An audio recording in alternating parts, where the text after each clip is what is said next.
Assalamualaikum warahmatullahi wabarakatuh. Hari ini saya akan menjelaskan semua materi Pancasila. Dosen pengampu Bapak Dr. Haji Metroyadi SH MPD dan Bapak Zain Ahmad Fauzi MPD. Nama Nopi Handayani, kelas 1 DPGSD, NIM 231012522101. Saat ini saya berada di ruang A2.4. A. Pengertian Pancasila. Pancasila adalah dasar negara Indonesia. Pancasila sendiri terdiri dari dua kata dari bahasa Sanskerta.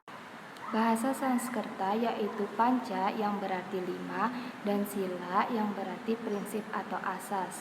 Pancasila merupakan rumusan dan pedoman kehidupan berbangsa dan bernegara seluruh rakyat Indonesia. Pancasila juga merupakan perwujudan cita-cita luhur serta tujuan utama bangsa Indonesia. Nilai-nilai yang terkandung dalam Pancasila adalah nilai ketuhanan, kemanusiaan, persatuan, kerakyatan, dan keadilan. B. Konteks sejarah Pancasila pada masa perjuangan bangsa. Pancasila pada sejarah perjuangan bangsa terdapat beberapa zaman kerajaan, di antaranya zaman Kerajaan Kutai yang dipimpin oleh Raja Mula Warman. Yang kedua, zaman Kerajaan Sriwijaya di bawah kekuasaan Wangsa Sailendra. Yang ketiga, zaman Kerajaan Majapahit oleh Raden Wijaya. Zaman penjajahan di Indonesia dimulai dari Portugis dan diakhiri oleh penjajahan Jepang di Indonesia. Zaman penjajahan Jepang terjadi selama 3,5 tahun. Kebangkitan nasional ditandai dengan didirikannya Budi Utomo yang didirikan pada 20 Mei 1908 oleh Dr. Wahidin Sudirohusodo.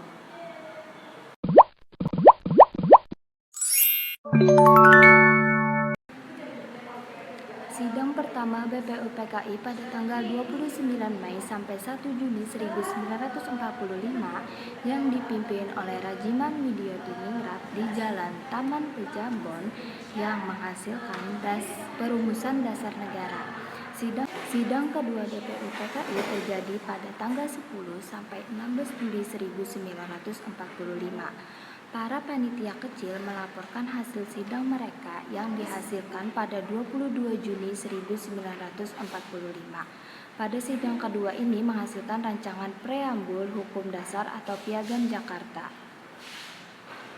Kemudian proklamasi kemerdekaan memiliki arti penting bagi bangsa Indonesia, yaitu sebagai titik awal lahirnya negara kesatuan RI yang bebas, merdeka, serta berdaulat. Sidang PPKI yang pertama dilaksanakan pada tanggal 18 Agustus 1945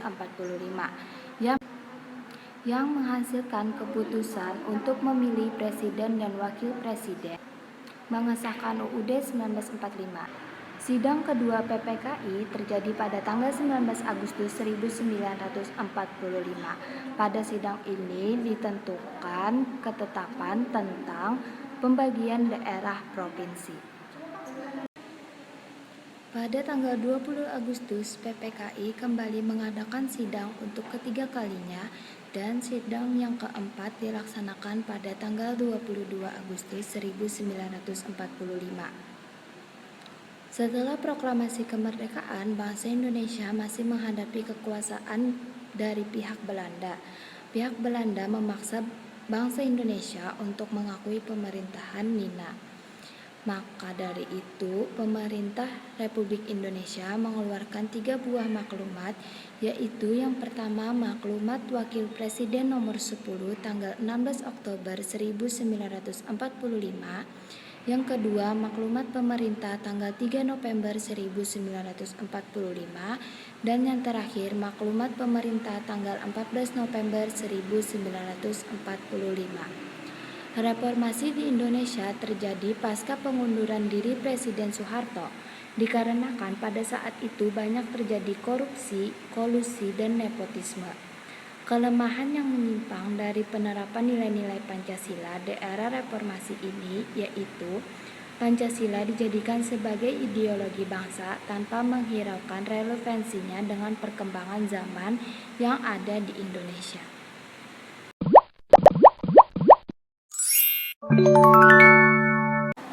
Secara etimologis, filsafat berasal dari bahasa Yunani philein yang berarti cinta dan sophos atau sophia yang berarti hikmah atau kebijaksanaan. Jadi, secara harfiah, istilah filsafat berarti cinta kebijaksanaan. Secara umum, filsafat merupakan hasil pemikiran manusia yang kritis dan radikal, mendalam, sampai pada intinya yang membahas secara menyeluruh sampai pada hakikatnya untuk mencapai kebenaran yang sesuai dengan kenyataan. Sedangkan secara praktis, filsafat berarti alam pikiran atau alam berpikir. Adapun cabang-cabang filsafat yang pokok sebagai berikut: metafisika, epistemologi, metodologi, logika, dan etika. Ada beberapa kesatuan dari sila-sila Pancasila, yaitu susunan kesatuan sila-sila Pancasila yang bersifat organis merupakan suatu kesatuan yang majemuk tunggal. Yang kedua, susunan kesatuan Pancasila bersifat hierarkis dan berbentuk piramida. Dan yang ketiga, hubungan sila-sila Pancasila saling mengisi dan saling mengkualifikasi. Pancasila sebagai sistem filsafat dapat dilakukan dengan cara deduktif dan induktif. Cara deduktif yaitu dengan mencari hakikat Pancasila serta menganalisis dan menyusunnya secara sistematis menjadi keutuhan pandangan yang komprehensif. Sedangkan cara induktif yaitu dengan mengamati gejala sosial, budaya masyarakat, merefleksikannya, dan menarik arti dan makna yang hakiki dari gejala itu. Dalam filsafat Pancasila disebutkan ada 3 tingkatan nilai, yaitu nilai dasar, nilai instrumental, dan nilai praksis. Pancasila sebagai dasar filsafat negara serta sebagai filsafat hidup bangsa Indonesia pada hakikatnya merupakan suatu nilai-nilai yang bersifat sistematis, fundamental, dan menyeluruh. Nilai-nilai Pancasila sebagai dasar filsafat negara Indonesia dikatakan merupakan suatu sumber dari segala sumber hukum dalam negara Indonesia yang terkandung dalam pembukaan UUD 1945 yang memiliki kedudukan sebagai pokok kaidah negara yang fundamental.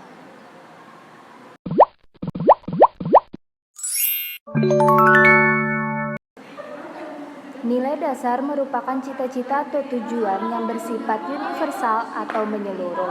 Hierarki nilai ialah serangkaian nilai baik yang lebih tinggi maupun lebih rendah di mana susunan moral dan ideologis didirikan. Walaupun nilai memiliki sifat abstrak yang artinya tidak dapat diamati melalui indera manusia, namun dalam realisasinya nilai berkaitan dengan tingkah laku atau segala aspek kehidupan manusia yang bersifat nyata. Agar nilai menjadi lebih mudah dalam menuntun sikap dan tingkah laku manusia, maka perlu lebih dikonkretkan lagi serta diformulasikan menjadi lebih objektif sehingga memudahkan manusia untuk menjabarkannya dalam tingkah laku secara konkret. Maka wujud yang lebih konkret dari nilai tersebut adalah suatu norma. Kemudian, moral merupakan suatu ajaran-ajaran atau wejangan-wejangan, patokan-patokan, kumpulan peraturan, baik secara lisan maupun secara tertulis tentang bagaimana manusia harus hidup dan bertindak. Etika politik adalah filsafat moral tentang dimensi politis kehidupan manusia. Filsafat muncul sebagai ilmu yang dimaksudkan untuk memberi jawaban atas pertanyaan-pertanyaan mendasar yang tidak dapat dijawab oleh bidang keilmuan khusus. Etika sendiri dibagi menjadi etika umum dan etika khusus. Dengan demikian, etika politik mempertanyakan tanggung jawab dan kehidupan manusia sebagai manusia dan bukan hanya sebagai warga negara terhadap negara, hukum yang berlaku, dan lain sebagainya.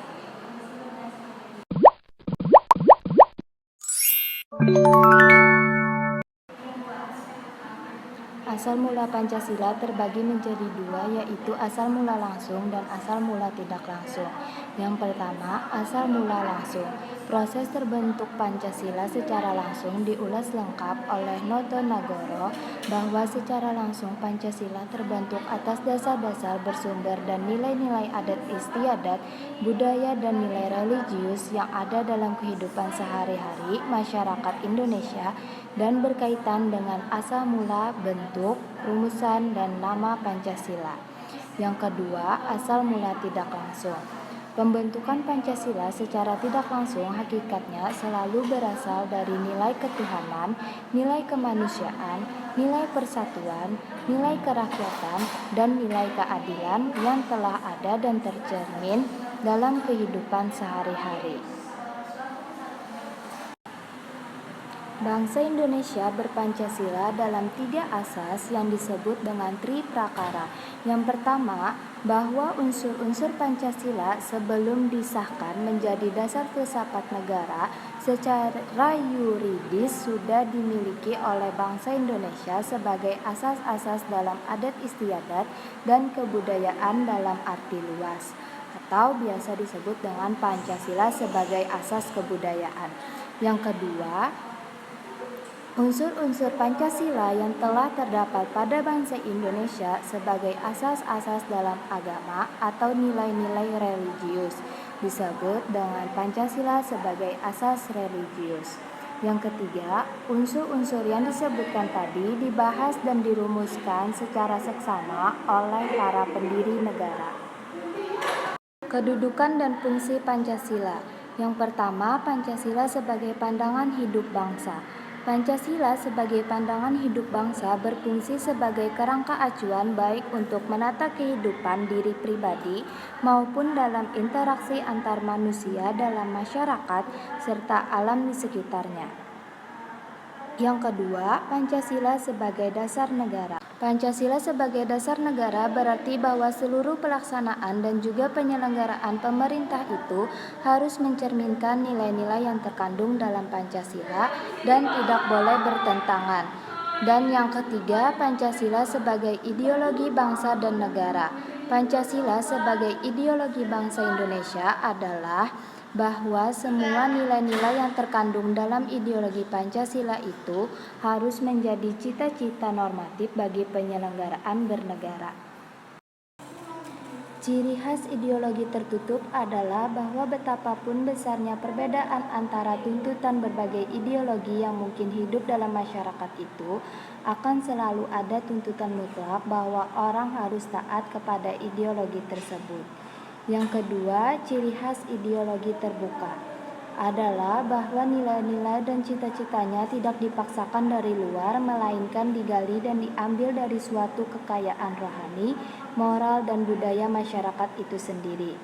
Dan yang ketiga, ideologi parti kuat adalah ideologi yang cenderung fokus pada satu aspek atau isu tertentu dalam masyarakat atau politik. Dan yang terakhir, ideologi komprehensif adalah ideologi yang mencoba memberikan pandangan menyeluruh dan sistematis tentang bagaimana masyarakat harus diatur dan dijalankan.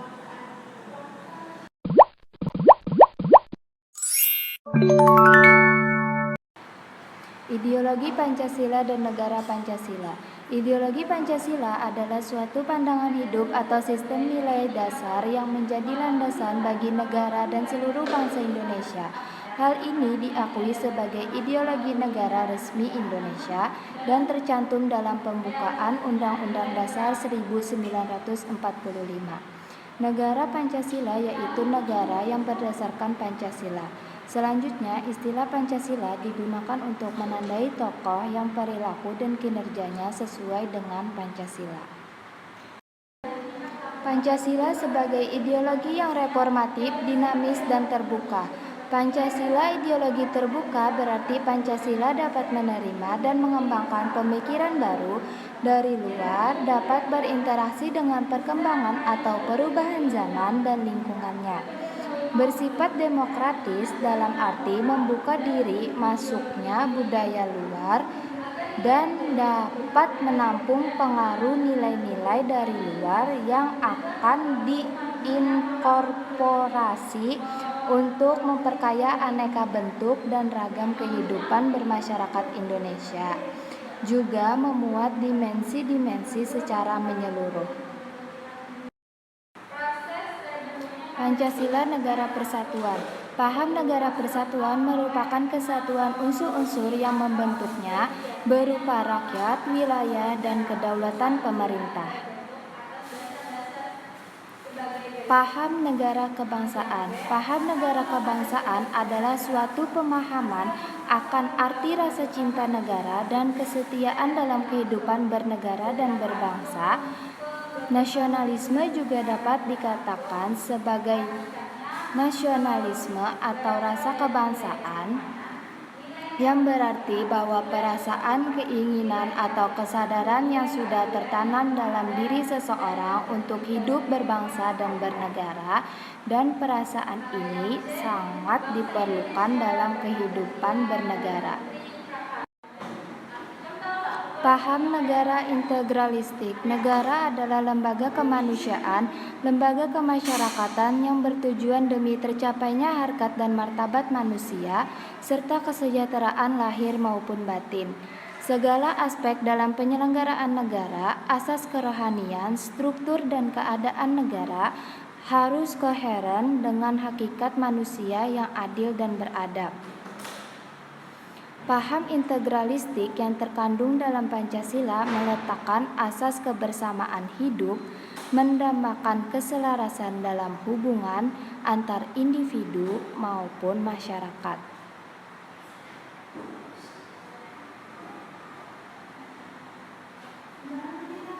Dalam pengertian ini, paham negara integralistik tidak memihak kepada yang kuat, tidak mengenal dominasi mayoritas, dan juga tidak mengenal tirani minoritas. Maka di dalamnya terkandung nilai kebersamaan, kekeluargaan, kebhinneka tunggal ikaan, nilai religius, serta keserasian.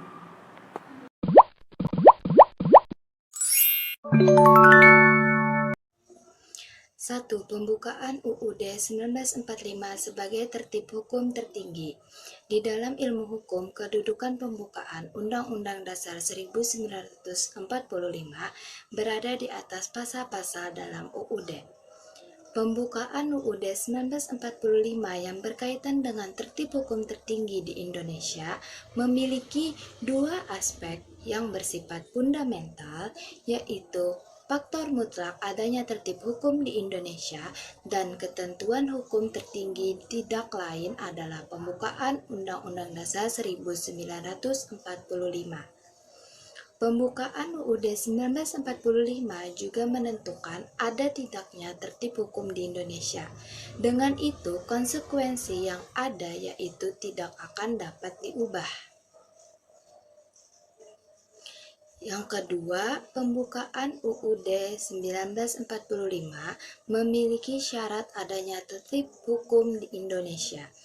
Pembukaan UUD NRI 1945 merupakan norma dasar bernegara yang menggambarkan cita-cita negara bangsa yang merupakan perjanjian luhur para pendiri negara. Pembukaan UUD NRI 1945 sebagai Reach Order memberikan pedoman mutlak dalam kehidupan berketatanegaraan yang menjadi acuan dalam pembuatan material peraturan perundang-undangan serta menjadi acuan dalam tata kelakuan dan politik hukum bagi para penyelenggara negara dalam mewujudkan tujuan bernegara itu. 3. Pembukaan UUD 1945 sebagai pokok negara yang fundamental. Pokok kaidah negara yang fundamental ini di dalam hukum mempunyai hakikat dan kedudukan yang tetap, kuat, dan tidak berubah lagi bagi negara yang telah dibentuk. Secara hukum, pembukaan sebagai pokok kaidah yang fundamental hanya dapat diubah atau diganti oleh pembentuk negara pada waktu negara dibentuk. Kelangsungan hidup negara Indonesia yang diproklamasikan pada 17 Agustus 1945 terikat pada diubah atau tidaknya pembukaan UUD Negara Republik Indonesia tahun 1945. UUD Negara Republik Indonesia tahun 1945 sebagai sumber hukum tertinggi di Indonesia merupakan sumber dari motivasi dan aspirasi perjuangan dan tekad rakyat Indonesia. Makna pembukaan Undang-Undang Dasar 1945. Makna pembukaan UUD 1945 alinea pertama, yakni keteguhan bangsa Indonesia dalam membela kebenaran dan keadilan untuk melawan penjajah. Makna pembukaan UUD alinea kedua, yakni kemerdekaan bangsa Indonesia dicapai melalui perjuangan melawan penjajah dan bukanlah hadiah dari bangsa lain.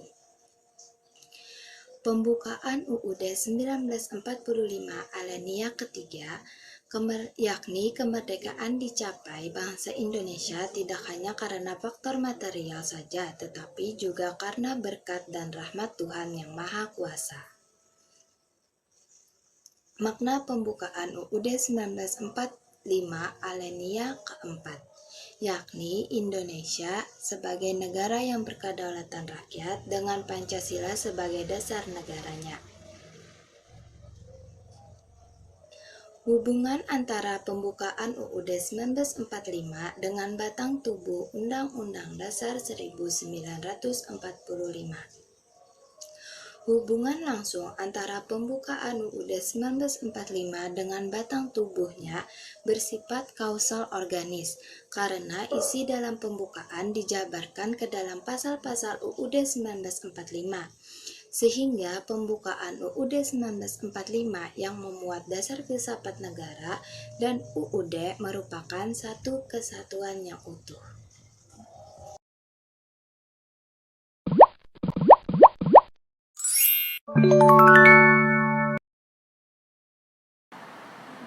Secara literal, konstitusi berasal dari bahasa Prancis constituer dan bahasa Inggris constitution yang berarti membentuk, menyusun, dan menyatakan. Dalam konteks ketatanegaraan, konstitusi dimaksudkan sebagai pembentukan suatu negara atau menyusun dan menyatakan sebuah negara. Konstitusi juga bisa berarti peraturan dasar atau awal mengenai pembentukan suatu negara. Jadi dapat dikatakan bahwa konstitusi adalah sejumlah aturan dasar dan ketentuan-ketentuan hukum yang dibentuk untuk mengatur fungsi dan struktur lembaga pemerintahan, termasuk dasar hubungan kerjasama antara negara dan masyarakat dalam konteks kehidupan berbangsa dan bernegara.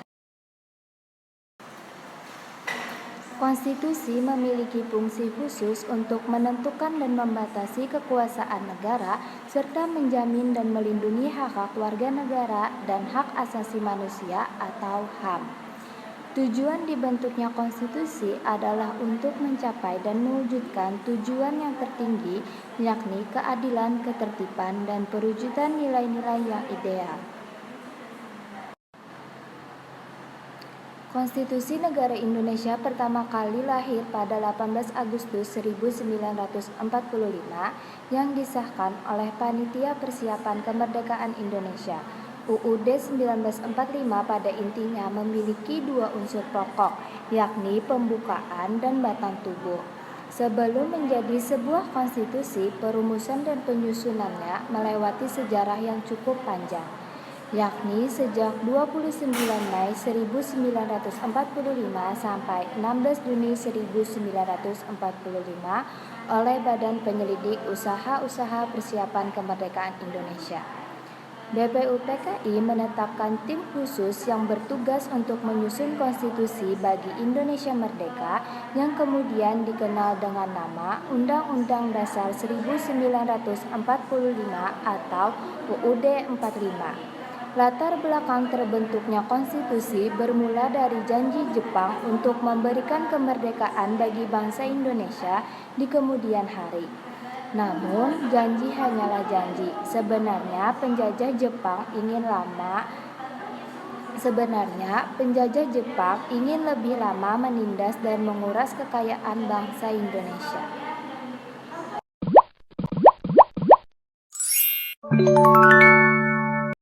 Pengertian lembaga negara. Lembaga negara merupakan salah satu tonggak dan penopang untuk bangunan yang biasa disebut dengan negara, yang sangat dibutuhkan agar tercapainya kemaslahatan dan tujuan dibentuknya negara tersebut. Susunan pemerintah pusat sebelum UUD 1945 diamandemen. Kedudukan MPR berada lebih tinggi daripada lembaga-lembaga tinggi lainnya. Namun, setelah UUD 1945 mengalami amandemen, kedudukan MPR menjadi sejajar dengan lembaga-lembaga tinggi lainnya, seperti DPR, MA, DPA, BPK, dan Presiden. Susunan pemerintahan yang ada di provinsi dan kota. Yang pertama ada gubernur, yang kedua ada bupati dan wakil bupati, ketiga Dewan Perwakilan Rakyat Daerah atau DPRD, yang keempat sekretariat daerah, dan yang kelima dinas daerah. Struktur lembaga negara sebelum dan sesudah amandemen UUD 1945 telah mengalami perubahan atau amandemen sebanyak 4 kali, dimulai dari tahun 1999 sampai 2002. Salah satunya perubahan terhadap sistem ketatanegaraan atau struktur lembaga tinggi negara. Struktur lembaga negara sebelum amandemen UUD 1945 yaitu MPR, DPR, Mahkamah Agung, dan Penyelidik Keuangan, dan DPA. Lembaga negara sesudah amandemen yaitu MPR, DPR, Presiden dan Wakil Presiden, DPD, BPK, MA, MK, serta KY. Tugas dan wewenang masing-masing lembaga negara. Lembaga legislatif di Indonesia. 1. Tugas dan wewenang Majelis Permusyawaratan Rakyat atau MPR, yaitu melantik presiden dan wakil presiden berdasarkan hasil pemilihan umum di dalam sidang paripurna MPR. Yang kedua, tugas dan wewenang Dewan Perwakilan Rakyat (DPR), yaitu menyusun program legislasi nasional atau prolegnas dan menyusun dan membahas rancangan undang-undang (RUU). Dan yang ketiga, tugas serta wewenang Dewan Perwakilan Daerah (DPD), yaitu mengajukan kepada DPR rancangan undang-undang yang berkaitan dengan otonomi daerah. Kemudian yang kedua adalah lembaga eksekutif di Indonesia. 1. Tugas dan wewenang presiden yaitu memegang kekuasaan tertinggi atas angkatan darat, angkatan laut, dan angkatan udara. Hal tersebut berdasarkan Undang-Undang Pasal 10.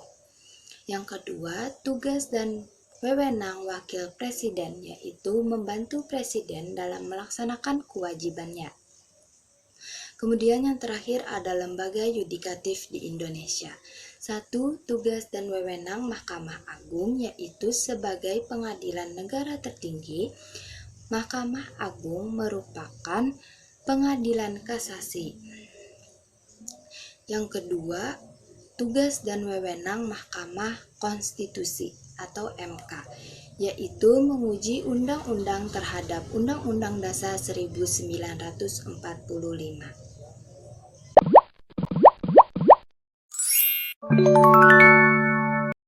Secara hukum, penggunaan istilah HAM di Indonesia telah diatur dalam Undang-Undang Nomor 39 Tahun 1999 tentang Hak Asasi Manusia. Pada pasal 1 dijelaskan bahwa hak asasi manusia adalah seperangkat hak yang melekat pada hakikat dan keberadaan manusia sebagai makhluk Tuhan yang Maha Esa dan merupakan anugerahnya yang wajib dihormati, dijunjung tinggi, dan dilindungi oleh negara, hukum, pemerintah, dan setiap orang demi kehormatan serta perlindungan harkat dan martabat manusia. Pada pasal 28I ayat 4 Undang-Undang Dasar tahun 1945 menegaskan bahwa perlindungan, pemajuan, penegakan, dan pemenuhan hak asasi manusia adalah tanggung jawab negara, terutama pemerintah. Sedangkan pada pasal 28D ayat 1 dijelaskan bahwa setiap orang berhak atas pengakuan, jaminan, perlindungan, dan kepastian hukum yang adil serta perlakuan yang sama di hadapan hukum. Secara umum, HAM dapat diartikan sebagai hak-hak dasar atau pokok yang melekat pada manusia, di mana tanpa hak-hak dasar tersebut manusia tidak dapat hidup sebagai manusia. Menurut Panji Setijo, tujuan dari HAM adalah untuk mempertahankan hak-hak dasar manusia yang mutlak dimilikinya sebagai individu sejak ia lahir hingga dia meninggal. Peran pemerintah dalam penegakan hak asasi manusia diatur pada pasal 71 Undang-Undang Nomor 39 Tahun 1999 tentang HAM menegaskan bahwa pemerintah wajib dan bertanggung jawab menghormati, melindungi, menegakkan, serta memajukan hak asasi manusia yang diatur dalam undang-undang ini, peraturan perundang-undangan yang lain, serta hukum internasional. Awal perkembangan HAM, sejarah mencatat telah terjadi di Inggris. Perjuangan HAM tersebut berlangsung melalui dua peristiwa. Yang pertama, sejak dimulainya penandatanganan Magna Carta pada tahun 1215 yang merupakan cermin dari perjuangan rakyat dan bangsawan bagi pembatasan kekuasaan oleh Raja John Locke. Ia menyatakan adanya hak kodrati yang melekat pada setiap diri manusia, yakni hak atas hidup, hak kebebasan, dan hak milik. Yang kedua, adanya penandatanganan Petition of Right pada tahun 1627 oleh Raja Charles I yang berisi tentang hak-hak rakyat beserta jaminannya. Pada Januari 1947, Perserikatan Bangsa-Bangsa (PBB) membentuk Komisi Hak Asasi Manusia yang sidangnya dimulai di bawah pimpinan Nyonya Eleanor Roosevelt. Di Indonesia, perkembangan HAM sendiri terus mengalami dinamika sejak Indonesia merdeka. UUD 1945 secara eksplisit telah mencantumkan masalah HAM ke dalam beberapa pasal.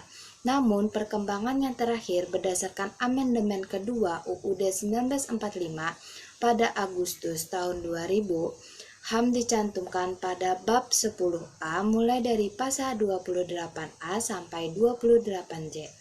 Ruang lingkup HAM yaitu 1. Hak individu yang merupakan hak-hak yang dimiliki masing-masing orang. 2. Hak kolektif, yakni masyarakat yang hanya dapat dinikmati bersama orang lain. Yang ketiga, hak sipil dan politik seperti hak yang sama bagi perempuan dan laki-laki. Dan yang keempat, hak ekonomi, sosial, dan budaya, antara lain memuat hak untuk menikmati kebebasan, hak untuk memperoleh upah yang adil. Pelanggaran HAM yang ada di Indonesia diantaranya pelecehan dan diskriminasi, pelanggaran kebebasan berpendapat, ketidaksetaraan dalam akses pendidikan dan layanan kesehatan, kekerasan fisik dan penindasan terhadap yang lemah, penahanan tanpa prosedur yang adil. Contoh pelanggaran HAM yang terjadi pada ruang lingkup mahasiswa yaitu pada saat aksi demonstrasi mahasiswa atas revisi Undang-Undang tentang KPK dan tragedi Semanggi I pada November 1998.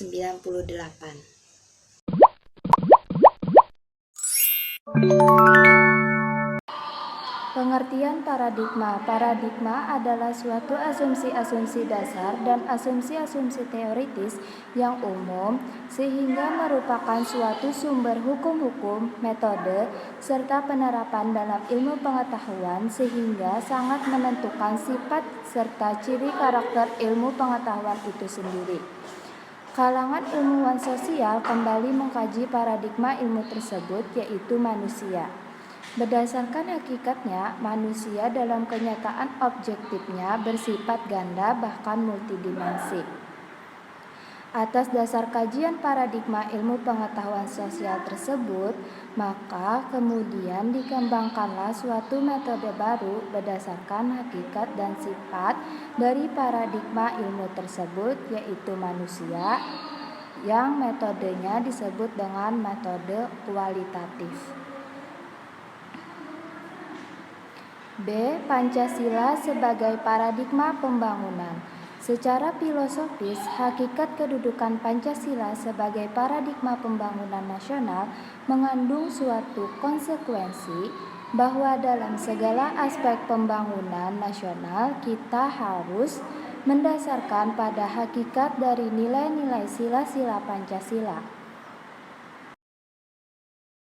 C. Pancasila sebagai paradigma pengembangan iptek. Pada hakikatnya merupakan suatu hasil kreativitas rohani manusia. Atas dasar kreativitas akalnya, manusia mengembangkan iptek.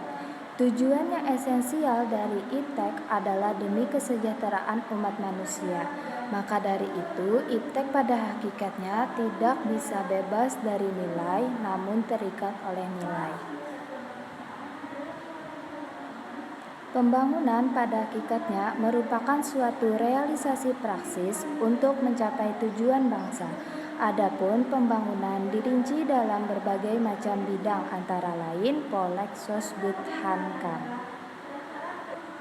Masa reformasi. Awal keberhasilan gerakan reformasi ini ditandai dengan mundurnya Presiden Soeharto pada tanggal 21 Mei 1998 yang kemudian disusul dengan dilantiknya Wakil Presiden Profesor Dr. B.J. Habibie untuk menggantikan kedudukan Presiden. Dasar yuridis Pancasila sebagai reformasi hukum diatur dalam TAP nomor 20 MPRS tahun 1966. Aktualisasi Pancasila. Aktualisasi Pancasila dapat dibedakan atas dua macam, yaitu aktualisasi objektif dan subjektif. Aktualisasi Pancasila yang objektif yaitu aktualisasi Pancasila dalam berbagai bidang kehidupan kenegaraan yang meliputi kelembagaan negara antara lain legislatif, eksekutif, maupun yudikatif. Adapun aktualisasi Pancasila yang subjektif adalah aktualisasi Pancasila pada setiap individu terutama dalam aspek moral dalam kaitannya dengan kehidupan negara dan bermasyarakat. Perguruan tinggi. Pendidikan tinggi sebagai institusi dalam masyarakat bukanlah merupakan menara gading yang jauh dari kepentingan masyarakat, melainkan senantiasa mengemban dan mengabdi kepada masyarakat. Maka menurut Peraturan Pemerintah Nomor 60 Tahun 1999 bahwa perguruan tinggi memiliki 3 tugas pokok yang disebut sebagai Tridharma Perguruan Tinggi, yang meliputi perguruan tinggi, penelitian, dan pengabdian kepada masyarakat.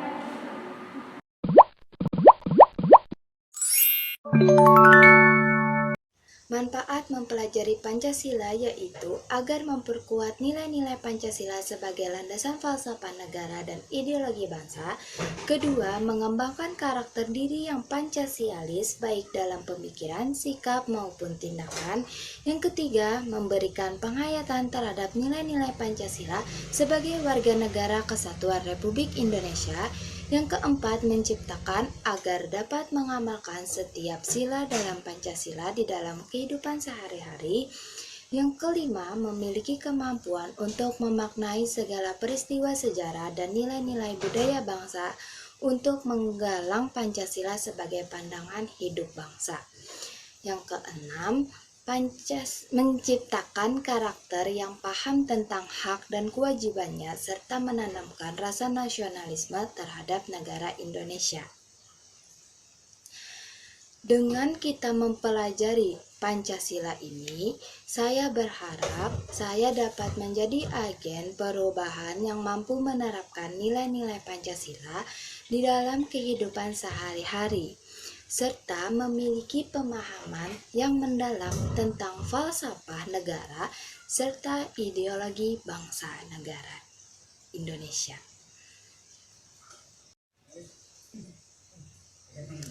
Sekian penjelasan materi dari saya. Terima kasih. Wassalamualaikum warahmatullahi wabarakatuh.